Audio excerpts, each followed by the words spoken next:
Hello, my name is Justina Gilbert and I'm a trustee of the Royal Humane Society. I'm delighted to be a trustee as this society recognises acts of bravery, people that are actually very selfless in trying to save the lives of others at risk of putting themselves in grave danger. I'm going to read a story to you today, which is one of thousands in the archives of the Royal Humane Society, and it's from 1911. To provide a little bit of context, 1911 was the year when a unique coronation procession in London happened.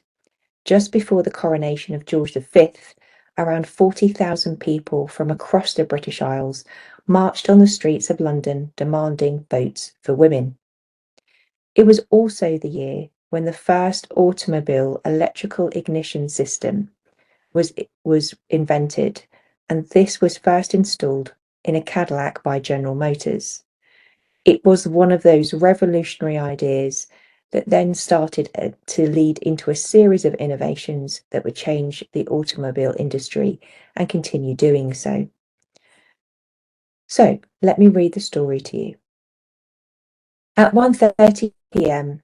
on the 6th of August 1911, the fishing boat Honour, with a pleasure party on board, off the light when the boat, which was making 12 knots, jibbed, and the mainsail swinging round, caught Harry Saunders, who was at the tiller, knocking him overboard.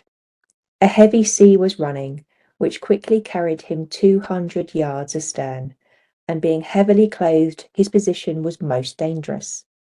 Charles John Thomas, insurance clerk, plunged in from the boat and, swimming against the tide, reached Saunders and succeeded in keeping him afloat for nearly a quarter of an hour, when they were picked up in a most exhausted state by the dinghy of the fishing boat. How brave was Charles in jumping into a very heavy sea and rescuing somebody who was in grave danger. As I mentioned, this is one of the many, many stories that the Royal Humane Society have in their archives. The Society is celebrating its 250th year this year, and we would be most delighted if you could support the Society in any way, whether it be sharing these stories with your friends and colleagues to raise awareness of the work of the Society, or whether it be making a donation or becoming a governor. You can find more details of this on our website. Thank you very much for listening, and do take some time to read some more of our interesting stories of bravery. Thank you.